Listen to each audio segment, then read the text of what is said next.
A plant so stunning, it looks like nature's masterpiece. Meet the Philodendron Pink Princess. With its deep green leaves splashed with vibrant pink, it's every plant lover's dream. But have you ever struggled with its new leaves drying from the tips? Or worse, your pink princess starts growing only green leaves, with no pink at all. In today's video, I'm going to share everything you need to know about caring for this gorgeous plant, fixing common problems, and the best way to propagate it. And stay with me till the end, because I'll also be repotting my pink princess propagated in sphagnum moss into the perfect soil mix. Alright, let's get started. Now, if you want your pink princess to grow healthy and keep that stunning variegation, you need to give it the right care. Let's start with lighting. Your pink princess loves bright, indirect light. The pink variegation actually depends on light. If the plant doesn't get enough, new leaves may come out completely green. But don't overdo it. Direct sun can burn the delicate pink parts. So, what's the best solution? Place it near an east or west-facing window with sheer curtains, or use a grow light if you have low light conditions. Now, watering is where many people go wrong. The pink princess hates soggy soil. If you overwater, the roots will rot and your plant will struggle. So here's what you do. Always check the top 2 inches of soil before watering. If it's dry, water thoroughly. If it's still damp, wait a few days. A quick tip, if you're unsure, use a moisture meter or simply stick your finger in the soil. Like most tropical plants, pink princess thrives in high humidity, around 50% or more. If the air is too dry, you might notice the leaf tips turning brown. To fix this, you can use a humidifier. Place a pebble tray with water under the plant, or group it with other plants to naturally increase humidity. As for temperature, it does best between 18 to 27 degrees Celsius, so keep it away from cold drafts or air conditioning vents. To keep those vibrant pink leaves healthy, you'll need to fertilize regularly. I recommend using a balanced liquid fertilizer once every 2 to 4 weeks during the growing season. But be careful, not all fertilizers are the same. Avoid over-fertilizing, as too much can cause leaf burn. Now let's talk about some common problems and how to fix them. If you notice the tips of new leaves drying out, it's usually because of low humidity under watering or salt buildup from fertilizers. Increase humidity around the plant. Make sure you're watering consistently. If you suspect salt buildup, flush the soil with clean water once a month to remove excess salts.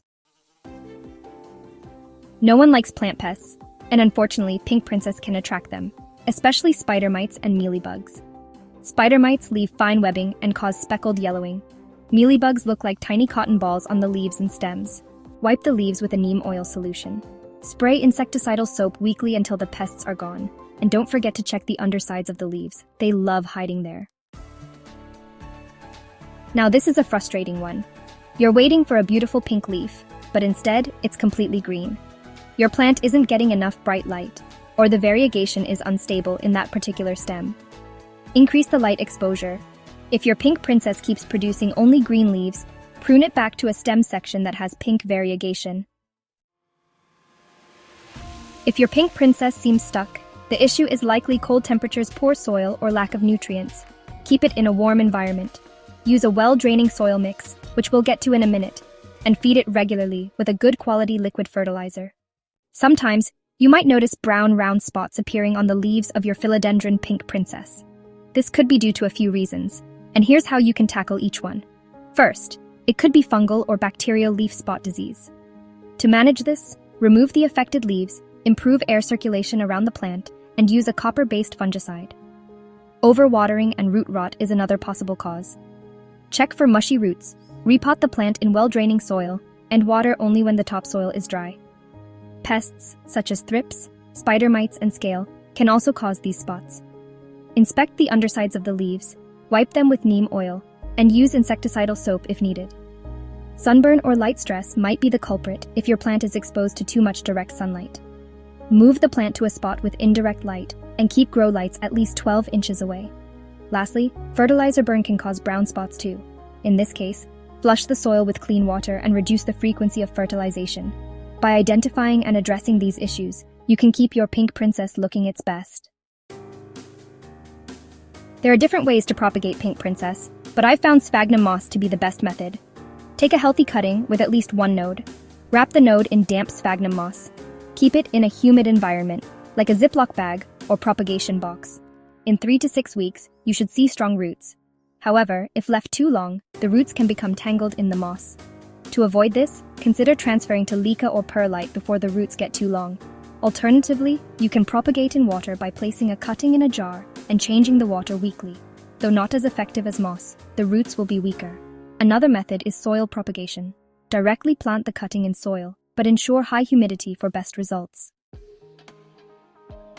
Now that my cutting has grown strong roots, it's time to transfer it into soil.